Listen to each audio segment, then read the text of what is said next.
Di sepanjang sejarah NBA, hanya pernah ada 5 pemain yang selalu masuk ke All-Star di sepanjang karir mereka, yaitu Paul Arizin, Bob Pettit, Jerry West, Julius Erving, dan Yao Ming. Kemunculan nama Yao Ming menjadi perhatian tersendiri di sini.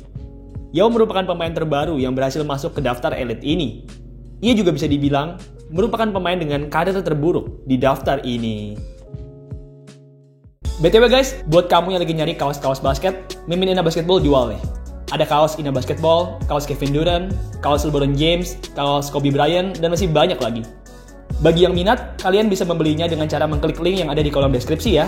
Oke guys, mari kita lanjut ke videonya. Bukannya bermaksud mengejek Yao Ming, tapi dibanding 4 pemain lainnya, Yao merupakan pemain dengan karir terburuk. Yao jelas merupakan seorang pemain yang hebat dan sangat bertalenta. Namun sayang, cedera membuat karirnya harus terpotong dengan cepat, yang mana akhirnya membuat statistik dan karirnya menjadi buruk.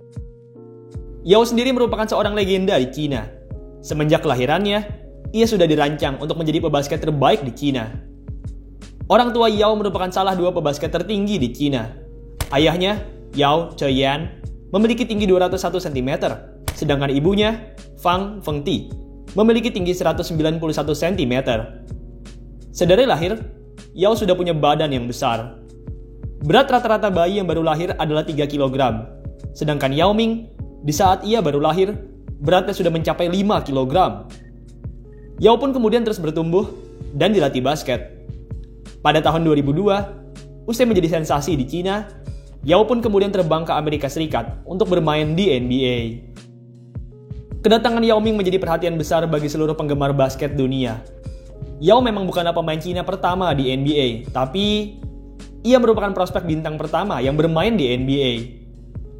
Yao terpilih di urutan pertama pada draft NBA 2002. Ia mengalahkan prospek-prospek besar yang lain, seperti Amari Stoudemire, Nene Hilario, Karen Butler, dan masih banyak lagi. Saat baru datang ke NBA, banyak pemain yang meremehkan kehebatan Yao Ming. Pemain-pemain seperti Shaquille O'Neal, serta mantan pemain NBA, Charles Barkley, merupakan beberapa tokoh NBA yang meremehkan Yao Ming. Charles Barkley bahkan pernah bersumpah bahwa ia akan mencium bokong keledai jikalau Yao Ming berhasil mencetak paling tidak 19 poin di musim rookie-nya. Oh ya, ngomong-ngomong, Yao Ming akhirnya berhasil mencetak 19 poin di musim rookie-nya ini. Pada pertandingan NBA ke-8-nya, Yao yang berhadapan dengan LA Lakers berhasil mencetak 20 poin dengan field goal yang sempurna, 9/9. Charles Barkley, sebagai pria sejati, ia pun saat itu menempati janjinya, dan di sebuah acara TV, di depan para pemirsa, ia mencium bokong keledai. Yao Ming sendiri akhirnya berhasil tampil apik di musim rookie-nya ini. Dari debut NBA-nya sampai All-Star Weekend 2003, Yao berhasil mencatatkan 13 poin dan 8 rebound dengan field goal percentage yang amat baik.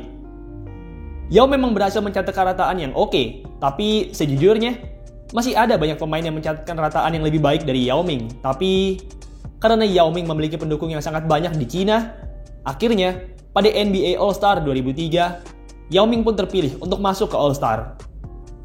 Dengan berhasilnya Yao Ming masuk ke NBA All-Star, maka Yao Ming pun menjadi rookie pertama sejak tim Duncan yang berhasil masuk ke NBA All-Star. Yao Ming tampil agak mengecewakan di All-Star pertamanya ini. Saat itu, Yao yang ditempatkan sebagai starting center hanya mampu mencetak 2 poin saja. Bagaimanapun, meski hanya mencetak 2 poin, tapi tim yang dibela Yao Ming tetap menang di game tersebut. Tim Barat menang atas tim Timur dengan skor 155-145. Di musim-musim berikutnya, Yao Ming tetap berhasil masuk ke NBA All-Star. Yao selalu masuk ke All-Star, bahkan di musim 2010-2011, di saat ia hanya bermain pada 5 pertandingan saja, ia tetap terpilih untuk masuk ke All-Star. Saat itu, sistem pemilihan pemain All-Star masih 100% berada di tangan para fans. Jadi, tak peduli pemain itu hebat atau tidak, jika ia mendapat vote yang banyak dari para fans, maka ia tetap masuk ke All-Star. Yao Ming di musim 2010-2011 hanya bermain pada 5 pertandingan saja. Yao juga tidak mencatatkan statistik yang bagus di musim tersebut. Ia hanya mampu mencatatkan 10 poin dan 5 rebound di 5 pertandingan tersebut. Bagaimanapun, fansnya yang berjumlah jutaan tetap memilih Yao Ming untuk masuk ke All-Star. Dan akhirnya, Yao pun berhasil masuk ke All-Star. Yao sendiri akhirnya tidak bermain di NBA All-Star 2011 tersebut. Cedera kakinya yang parah membuatnya jadi tidak bisa bermain di All-Star. Cederanya Yao Ming di musim 2010-2011 ternyata tidak hanya menyebabkannya jadi tidak bisa lagi bermain di All-Star, tapi juga membuatnya menjadi tidak bisa lagi bermain basket.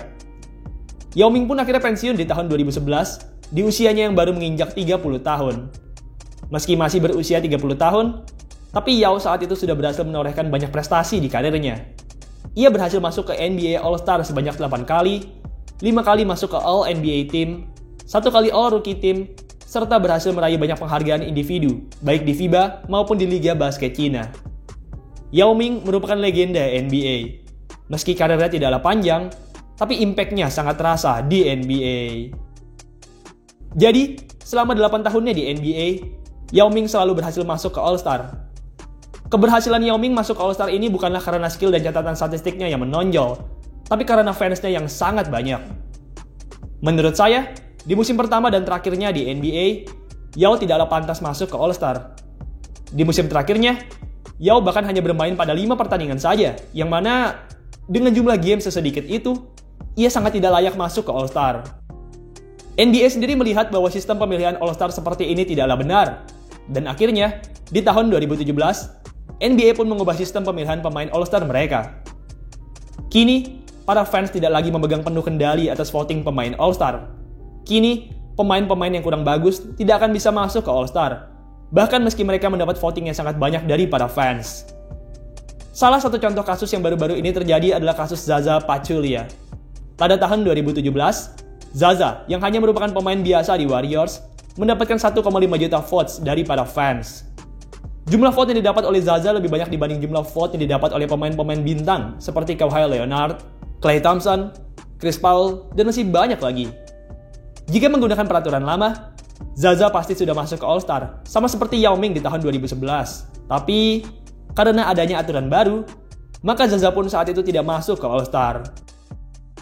Oh ya, ngomong-ngomong soal Zaza, di tahun yang sama ia mendapatkan banyak vote.